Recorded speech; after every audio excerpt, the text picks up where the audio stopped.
Corporate স্টাইলে ঝাঁচকচকে office করে তারা ঠান্ডা ঘরে হাওয়া খাচ্ছেন। আর শুধু আপনারা এখানে যে কষ্ট পাচ্ছেন এমনটা নয়, পশ্চিম বাংলায় ৯১ লক্ষ বৈধ নাগরিকের ভোটাধিকার কেড়ে নিয়েছে নির্বাচন কমিশন। নির্বাচন কমিশন বলেছিলেন যে একটা বৈধ নাগরিকের ভোটার কারা হবে না। আমি জানতে চাইলাম অ্যাডিশনাল চিফ ইলেকট্রাল অফিসারের কাছে যে একটি পরিবারের ৫ জন সদস্য, ৩ জন সদস্যের নাম ভোটার তালিকায় উঠেছে, ২ জন সদস্যের নাম ভোটার তালিকায় ওঠেনি। তাহলে নির্বাচন কমিশন থেকে কি বলা হবে যে ওই ২ জন ভারতীয় বৈধ নাগরিক নয়, আর তার বাবা মা এবং একটা সন্তান তারা বৈধ নাগরিক, সেই জন্য তাদের নামটা ভোটার তালিকায় উঠেছে? চিফ ইলেকট্রাল অফিসার আমাদেরকে জানালেন যে এটা নির্বাচন কমিশনের দায় নয়। যারা ইআরও এবং এইআরও ছিলেন তারা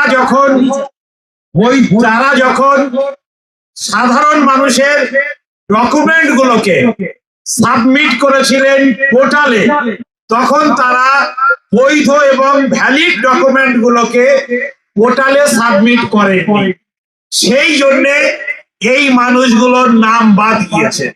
আমরা পাল্টা প্রশ্ন ছুড়ে দিয়ে জানতে চাইলাম যে যদি একটা মানুষ তার বৈধ ভ্যালিড কাগজ, পাসপোর্ট থেকে শুরু করে মাধ্যমিকের সার্টিফিকেট সবকিছু যদি তিনি এইআরও বা এইআরও তাদের কাছে যদি জমা করেন, আর তারা যদি সেটা পোর্টালে সাবমিট না করে ইনভ্যালিড কাগজ পোর্টালে সাবমিট করেন, তার দায় কেন সাধারণ মানুষকে দেওয়া হচ্ছে?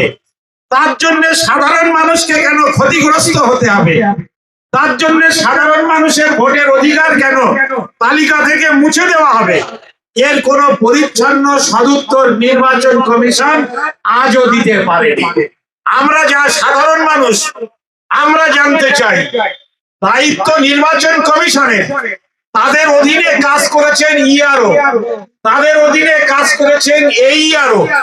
তারা সঠিক কাজ করেছেন না বেঠিক কাজ করেছেন, তার পুরো দায় কিন্তু নির্বাচন কমিশনের।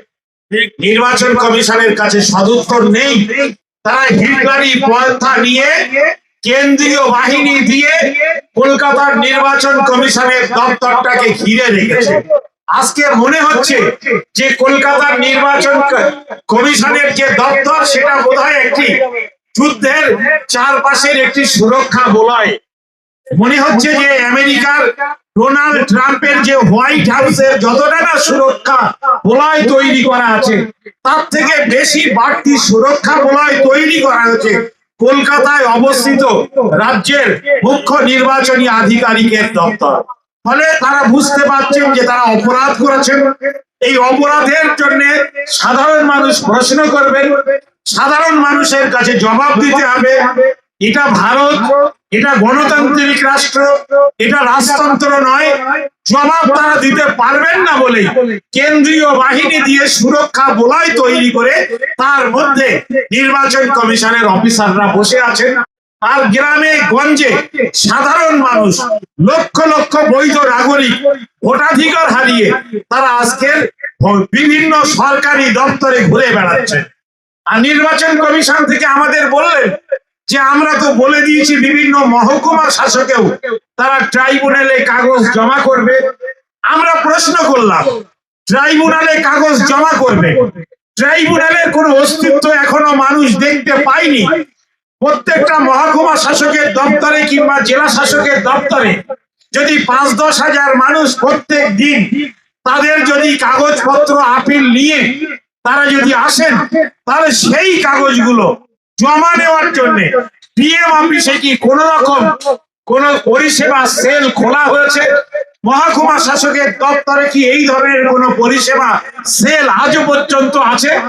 সরকারি কোন আধিকারিক সেখানে কি ট্রাইব্যুনালের কাগজ জমা নেওয়ার জন্য অপেক্ষা করছে? সরকার থেকে, নির্বাচন কমিশনের দপ্তর থেকে কোথাও কি 5 জন অফিসারকে ট্রাইব্যুনালের কাগজ জমা নেওয়ার জন্য মানুষকে চিহ্নিত করেছেন?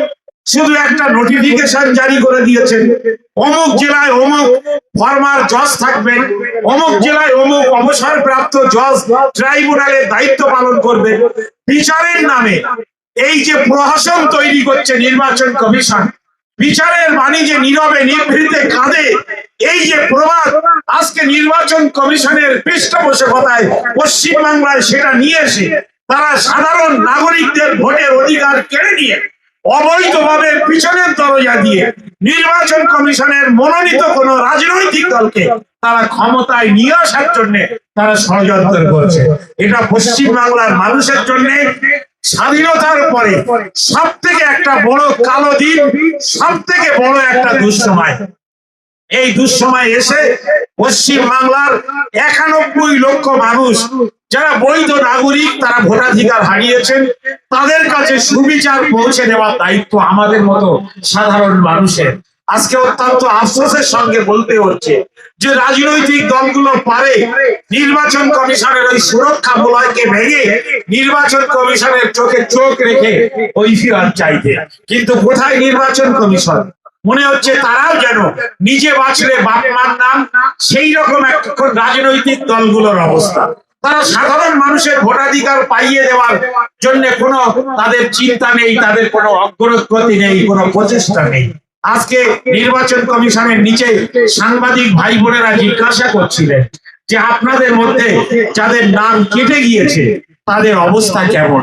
আমি বললাম শুনুন, পরশুদিন এক ভদ্রলোক এসেছিলেন, তার স্ত্রীর নামটা ভোটার তালিকা থেকে বাদ মুছে দেওয়ার খবর শোনার সাথে সাথে মহিলাটি আত্মহত্যা করতে গিয়েছিলেন। মানুষটি তার স্ত্রীকে আত্মহত্যা প্রবণতার হাত থেকে বাঁচিয়ে কোন একজন মানুষের কাছে রেখে আমার কাছে ছুটে এসেছেন, বললেন যে আমার স্ত্রীর এই অবস্থা, একটু কিছু আশ্বাস বাণী অন্তত যদি আপনারা তাকে দেন তাহলে সে হয়তো আত্মহত্যা না করে নিজের স্বপ্ন দেখবে, বেঁচে থাকার স্বপ্ন দেখবে, মানুষ হিসাবে তার সন্তানগুলোকে মানুষ করার স্বপ্ন দেখবে। আজকে পশ্চিম বাংলার 91 লক্ষ মানুষের স্বপ্ন ভেঙে চুরমার হয়ে গিয়েছে।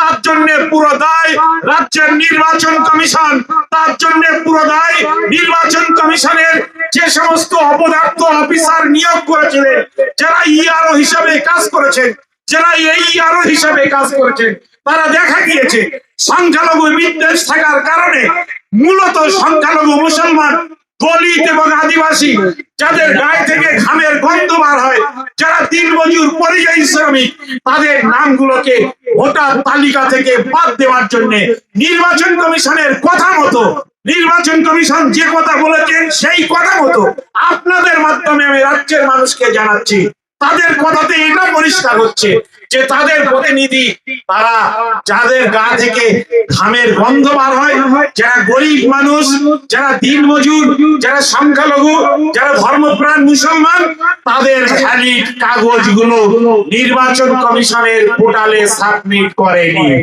আপনি মাধ্যমিকের সার্টিফিকেট দিয়েছেন, সেটা তারা পোর্টালে সাবমিট করেনি। আপনি পাসপোর্ট জমা দিয়েছেন, সেটা তারা পোর্টালে সাবমিট করেনি।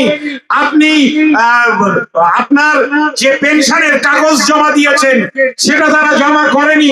আপনি আপনার সার্ভিস বুক জমা দিয়েছেন, সেটা নির্বাচন কমিশন বলতে চাইছে যে এই ইআরও এবং ইআরও তারা কিন্তু জমা করেনি। সেই জন্যই আজকের নাকি এই 91 লক্ষ মানুষের ভোগান্তি হচ্ছে।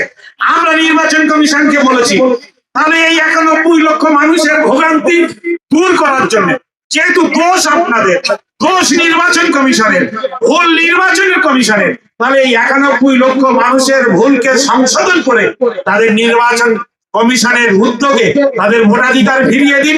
ওনারা তখন বলছেন যে আমরা উট পাখি, আমরা উট, যদি বলা হচ্ছে তো ওনারা মাল বইতে পারবেন না, আবার পাখি বললে উনি উঠতেও পারবেন না। আজকের এই রকম উট পাখির ভূমিকায় বিশেষ করে ভোটার তালিকা তৈরির ক্ষেত্রে নির্বাচন কমিশন একটা চূড়ান্ত অপদার্থ জায়গায় এসেছে। তারা বলছেন যেহেতু জুডিশিয়াল সিস্টেমে এই 91 লক্ষ ভোটারের নাম বাদ গিয়েছে, তাই জুডিশিয়াল সিস্টেমে এসে 91 লক্ষ মানুষের নাম চূড়ান্ত ভোটার তালিকায় তুলতে হবে। আমরা বলেছি যে তাহলে আপনাদের এই যে বিচার পাওয়ার যে পদ্ধতি, এটাকে সহজলভ্য করতে হবে। ট্রাইব্যুনাল খুলুন, আপনারা আইনি পরিষেবা দিন। ভারতীয় নাগরিক তারা যদি আইনি পরিষেবা দেওয়ার দায়িত্ব সরকার।